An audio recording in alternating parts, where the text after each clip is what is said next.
कि this is the poem, Yes, sir. Rain on the roof. the name of this poem is The Rain on the Roof. This is a truly a beautiful poem dedicated to the mother, है ना। ये poem जो है truly बहुत सुंदर poem है।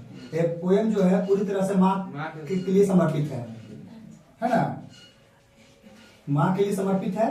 और कह सकते हैं साथ ही साथ ये पोएम जो है हमारे नेचर के प्रति भी है।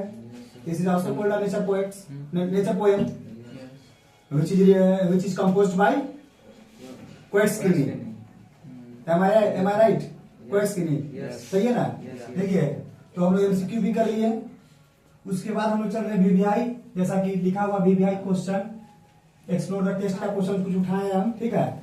ये आपका एक्सप्लोर द टेक्स्ट का ही क्वेश्चन है, कोई आज का क्वेश्चन नहीं है, बाहर से उठाए हैं। आपका ही एक्सरसाइज का एक्सप्लोर द टेक्स्ट का ही क्वेश्चन है, ठीक है।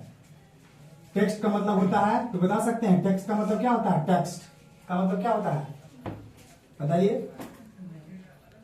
टेक्स्ट का मतलब क्या होता है? टेक्स्ट का मतलब होता है पाठ्य पुस्तक। क्या होता है?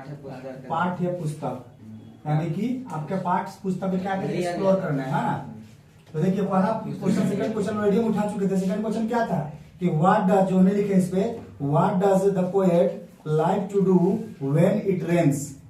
डज लगा हुआ है, शुभम डज लगा हुआ। कितना पैसा देख लो, ग्रामर पढ़ता है। तो डज का मतलब होता है कि हमको बोलवाएगा, क्या बोलवाएगा? जब भी सेंटेंस हम बोलेंगे तो at the end of sentence हमको क्या यूज करना है? ता है, ती है। क्यों बोलेंगे? क्योंकि डू लग गया है और डज लग गया है। ये हमसे क्या बोलवाएगा लास्ट में? ता है, ती है, ते है। This is the identification of present indefinite. ये सेंटेंस ही क्या है? व्हाट लगा हुआ है, ये क्वेश्चन टैग है, यानी प्रेजेंट इंडेफिनिट का क्वेश्चन वर्ड सेंटेंस है ये। कह रहा what does the poet like to do when it rains. कह रहा कि जब वर्षा होती है तो पोएट क्या करना पसंद करता है? क्या करना पसंद करता है? इनके है रपेट दिए धर के, गलती सदी पढ़ा दिए, हम गलती सदी बोलते नहीं करेंगे, जो बोलेंगे परफेक्ट ग्रामेटिकली बोलते हैं। पोएट क्या करना पसंद करता है? What does he like to do when it rains. जब बारिश होती है तो क्या करता है? Is simply alone lie on the cottage chamber bed and listen to the soft rain, the rains which drops onto the roof of the cottage chambers room, है ना। and the sound like its patter, the rain drops sounds like patter। वो चुपचाप bed पर क्या करता है? Press the pillow, तो क्या दबा लेता अपना चेहरा को और आराम से लेट करके क्या करता है? Listen the patter sound of the rain drops, है ना। चुपचाप उसका रेन का आवाज जो गिरता है उसको सुनते रहता था। और वही सुनने के क्रम में हजारों रिफ्लेक्शन उसको याद आता था। मैंने लग रहा था कि एकदम है ना, रिफ्लेक्शन बताते ना, मैंने कि ताना बाना, हजारों ताना बाना याद आ रहा था। जैसे देखिए, जैसे होता क्या है, तुम लोग अब 9th क्लास स्टूडेंट हो तो थोड़ा समझ सकते हो। कुछ ऐसा चीज तुम लोग को होता होगा कि किसी को बहुत मतलब कि किसी से लगाव होता है, और अगर लगाव उससे कम हो जाएगा या कुछ अनबन हो गया तो बहुत याद आएगा तुमको। ऐसा लगेगा कि ऐसा था, क्या माहौल था। जैसे लोग घर अभी जाएंगे ना तो घर से मानते लगेगा कहाँ यहाँ गए हम, वही ठीक था, यहाँ तक कहा है मेरा कुछ है यहाँ, वहां तो बहुत चीज है, होता है ये। तो पोएट का भी यही हाल था, पोएट भी यही सिचुएशन में था। जब बारिश की बूंदे गिरता था तो उसको लगता था कितना अच्छा बूंद गिर रहा है, जैसे माँ का केयरिंग हैंड से। माँ चुपचाप हम लोग को सोने देती थी ड्राई ड्रीमर जैसा, और भोर तक हम लोग जगाते नहीं थे, एकदम चुपचाप आसानी से हमको सोने देती थी, लाइक केयरिंग आर्म्स। तो ये क्वेश्चन क्या कर रहा है? सेकंड समझ गए? थर्ड देखिए, what is the single major memory that comes to the poet. बार बार समझा रहे हैं, इज लगा हुआ है शुभम, इज एम आर क्या होता है? इज एम आर क्या है? These are the helping verbs. ये क्या है? एच बी है।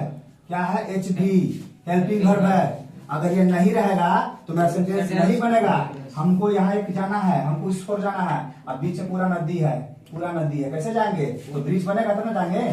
तो उसी प्रकार ये इज एम आर क्या करता है? हेल्पिंग वर्ब है, सहायक क्रिया है, सेंटेंस को बनाने में मदद करता है। इज लगा हुआ है तो माइंड में रखना है। कोई कहता है सर कैसे इंग्लिश सीखें, तो कोई सिखा नहीं सकता इंग्लिश, आपको खुद मेहनत करना पड़ेगा। You will have to work with your own self. कोई इंग्लिश नहीं सिखा सकता, आपको खुद मेहनत करना पड़ेगा। हाँ, हम लोग गाइड कर सकते हैं। इज लगा हुआ है तो आपको माइंड में रखना है कि जब भी सेंटेंस बोलेंगे तो है लगा के बोलेंगे हम, था नहीं इन्हीं के लेकर जिस समय से घुमा दिए हैं। और जरा उज्जवल संतोष अच्छा लड़का है, बहुत ही प्यारा लड़का है, फिर समझ रहे हाँ हमें मिला रहेगा तब तो बोल देगा, लेकिन गलत नहीं बोल रहा है, ठीक है। आई लोग डीजे पार्टी को तो कहना ही नहीं है, जो बोल देंगे एकदम सही में सही हो जाएगा। तो देखिए कह रहा what is the single major memory मतलब होता है याद। That comes to the poet, कह रहा है कि कौन सा मेजर मतलब कह रहा मुख्य, कौन सा मुख्य प्रमुख याद उसके माइंड में आता है। कौन सा मुख्य याद, एक इकलौता, एक सिंगल मतलब क्या इकलौता, इकलौता कौन सा मुख्य याद उसके मन में आता है, उसको पोएट पाता। कौन सा इकलौता, तो कैंसर क्या दिया है देखिए पहला cancer, the single major memory that comes to the poet is his mother. इसको हम बंद कर दिए हैं। उसको इकलौता याद बस किसका आता था, केवल अपनी मां का याद आता था उसको, है ना। The single major memory that comes to the poet is his mother, उसको केवल इकलौता याद उसके मायने किसका आता था, अपनी मां को याद करता था वो। एक और दूसरी लगा दी, हम खुद लगाते हैं, he was only thinking about his mother, वो केवल अपने माँ के बारे में ही सोच रहा था। जब बारिश के बूंदे गिर रहा था तो उसके मन में कोई नहीं आ रहा था, सिर्फ उसकी माँ आ रही थी। ठीक है, आगे देखिए क्या कर रहा है, who are the darling dreamers he refers to, कह रहा है कि डार्लिंग ड्रीमर्स जो थे, हु आर, जो आर लगा था वो है बोलना है कि पोएट जो है डार्लिंग ड्रीमर्स मतलब क्या, जो अच्छे सपने देखने वाले के लिए किसी कौन लोग हैं जो अच्छे सपने देख रहे हैं, किसके लिए रेफर किया है वो, किसके लिए, तो किसके लिए, बच्चों के लिए। आखिर पोएट भी तो बच्चा था, है ना, पोएट भी क्या था, बच्चा था, वो भी उसकी माँ जो याद कर रहा था वो मेमोरी में आती थी। क्वेश्चन समझ गया ना। देखिए क्वेश्चन नंबर 4 क्या कर रहा है, is the poet now a child, simple है ये, प्रेजेंट कंटिन्यूअस का है, कह रहा है क्या कभी जो है क्या अभी बच्चा है, क्या कभी एक बच्चा है, हम बोले कि नहीं, know the poet is now a young boy, poet अब क्या बन गया है, जवान लड़का, नौजवान लड़का बन है, पोएट अभी क्या है कि नौजवान लड़का है।